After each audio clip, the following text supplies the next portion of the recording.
네, 안녕하세요 여러분. 짱명진 변호사 채널 장명진 변호사입니다. 오늘은 제가 이혼 소송을 하면서 좀 안타까운 경우, 그리고 또 유책 배우자분들이 이렇게 하지 않으셨으면 좋겠다 라는 거를 좀 알려드리기 위해서 영상을 찍게 됐습니다.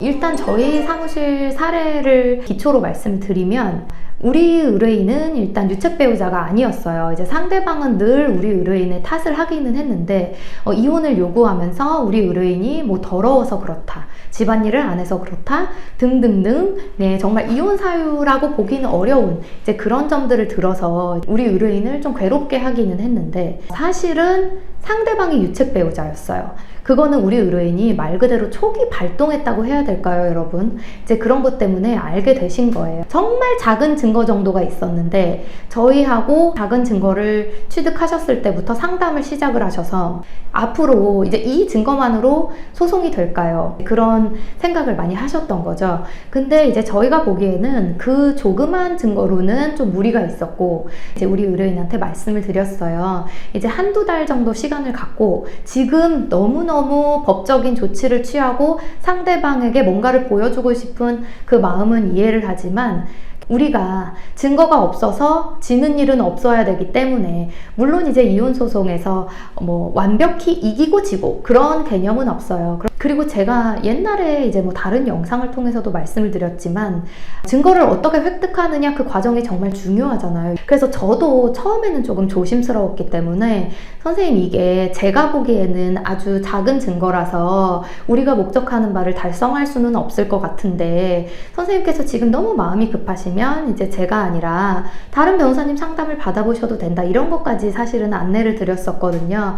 근데 저희 의뢰인께서 정말 감사하게도 변호사님과 꼭 진행을 할 거고, 그럼 변호사님이 시키는 대로 이제 이런 증거들을 좀 더 시간이 걸리더라도 확보해 보겠다라고 말씀을 하셨었어요. 그런데 정말 시간이 조금 지나서 우리 의뢰인이 증거를 확보해 오셨습니다. 상대방 배우자분, 남편분 이제 일정을 보면서 어떤 날은 이제 그 남편분이 일정하시는 곳에 좀 가 계셨다가 사진을 찍기도 하셨고요. 그런데 정말 우려와 걱정과 이제 상상이 이제 현실이 되는 걸 마주하신 거죠. 그때는 정말 처음보다 더 이제 정신적으로 많이 힘들어 하시긴 하셨는데, 완벽하게 증거가 확보가 되고 세팅이 됐기 때문에 이제 저희가 소송을 완벽히 준비할 수 있는 그런 상황에 놓이게 되었습니다. 그런데 여기에서 특이했던 점은, 그 유책 배우자인 남편분께서 우리 의뢰인을 끊임없이 구박하셨다는 거예요. 사실은 자기가 외도 중인데 우리 의뢰인을 보면 찔리거나 그런 게 아니고, 항상 아내를 보면 짜증을 내고 화를 내고, 너 때문에 우리는 이혼할 수밖에 없어, 그리고 결국에는 우리는 이혼할 거니까 협의 이혼 절차를 빨리 진행했으면 좋겠어 라는 점으로 우리 의뢰인을 계속 괴롭게 했다는 점입니다. 그런데 내가 유책 배우자면서 이렇게까지 구박을 하는 사람이 있구나 라는 생각이 드시는 게 오히려 좀 특이하다 싶으실 수도 있지만, 이혼 소송을 하다 보면 이런 경우가 꽤나 있는 것 같아요. 그래서 그 유책 배우자들의 머릿속에는 제가 봤을 때 우리 의뢰인들을 네가 뭔데, 네가 뭘 할 수 있는데, 네가 소송한다고? 말도 안 돼, 이 정도로 생각하시는 것 같다는 생각을 제가 조심스럽게 해봤습니다. 이런 걸 제가 느끼는 게 뭐 한두 번이 아니더라고요.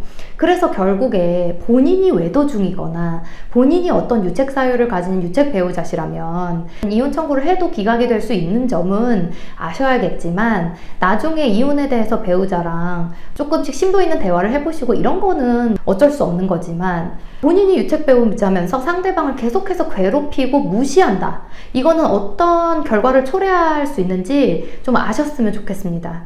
그렇게 생각하는 의뢰인들이 정말로 이제 본인의 생각처럼 아무것도 못하지 않아요.